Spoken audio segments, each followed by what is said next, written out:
ফেডারেশনের কাছে একটাই আবদার থাকবে যেন আমরা মানে আমাদের এখন যে সমস্যাগুলো চলতেছে আমরা যেন এই সমস্যাগুলো ওভারকাম আমাদেরকে করে দেয়। কারণ দেখা যায় যে আমাদের একটা মানে হকি যে শু বা হকির যে দাম ভালো একটা হকি সেটা দেখা যাবে যে 15 থেকে 20 হাজার টাকা পড়ে যায়।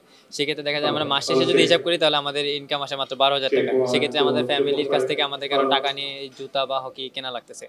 সো আমাদের এই বিষয়গুলো যদি তারা একটু নজরে নিয়ে মানে আমাদেরকে একটু সুযোগ করে দেয় ভালো কিছু করার জন্য তাহলে আমাদের জন্য অনেক ভালো হবে।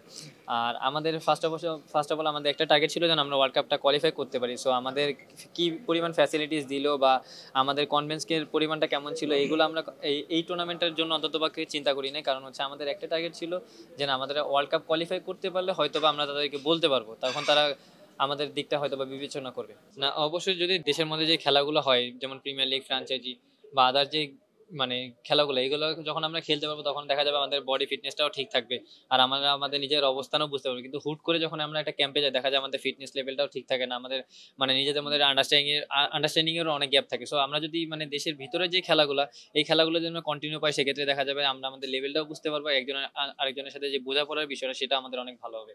না, আগে এরকম একটা সুযোগ ছিল না, হয়তো বা নানান ধরনের সমস্যার জন্য একবারই ফ্র্যাঞ্চাইজি হয়েছে। এখন দেখা যাক যে সামনের দিনটা কি আসে।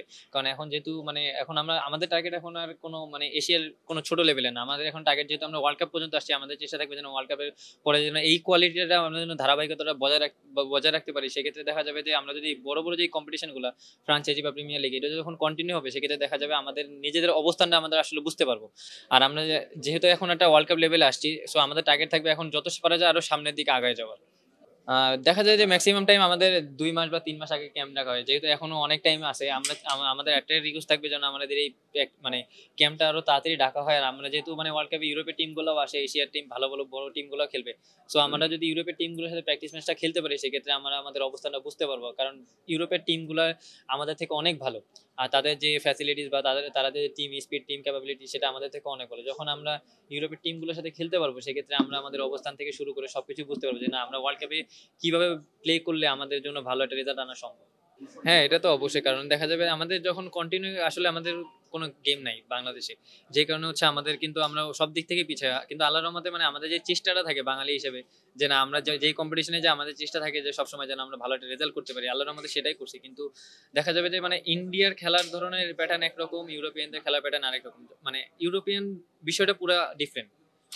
সো আমাদের টার্গেট থাকবে যদি আমরা ইউরোপিয়ান মানে একটু ভালো পর্যায়ের কারোর সাথে খেলতে পারি সেক্ষেত্রে আমাদের অবস্থানটা ভালো একটা জায়গায় নিয়ে যেতে পারবো। না, চেষ্টা তো অবশ্যই থাকবে, কিন্তু দেখা যাবে যে আমাদের যে অপোনেন্ট যে টিমগুলো তাদের সম্বন্ধে যদি আমরা পুরোপুরি না জানতে পারি বা না বুঝতে পারি সেক্ষেত্রে কিন্তু ভালো রেজাল্ট কখনো করা সম্ভব না। কারণ এশিয়ান লেভেলে দেখা যাবে যে ইন্ডিয়া সম্বন্ধে ইন্ডিয়ার সাথে এর আগে আমরা এশিয়া কাপে ওদের সাথে আমরা খেলছি। সো আমাদের অনেকটাই জানা ছিল, পাকিস্তান সম্বন্ধেও জানা ছিল। কিন্তু আমরা ইউরোপিয়ান যে টিমগুলো তাদের বিষয়ে কিন্তু আমাদের জানা নেই, কারণ তাদের সাথে আমরা কখনো কম্পিটিশন করি নাই। অবশ্যই এখন আমাদের প্র্যাকটিসটা অনেক দরকার। মানে এখন বেশি বেশি যখন আমরা প্র্যাকটিসের টাইমটা বেশি পাবো, আমরা যখন দেশের বাইরের ভালো টিমগুলোর সাথে খেলতে পারবো সেটাই আমাদের জন্য অনেক হেল্পফুল হবে।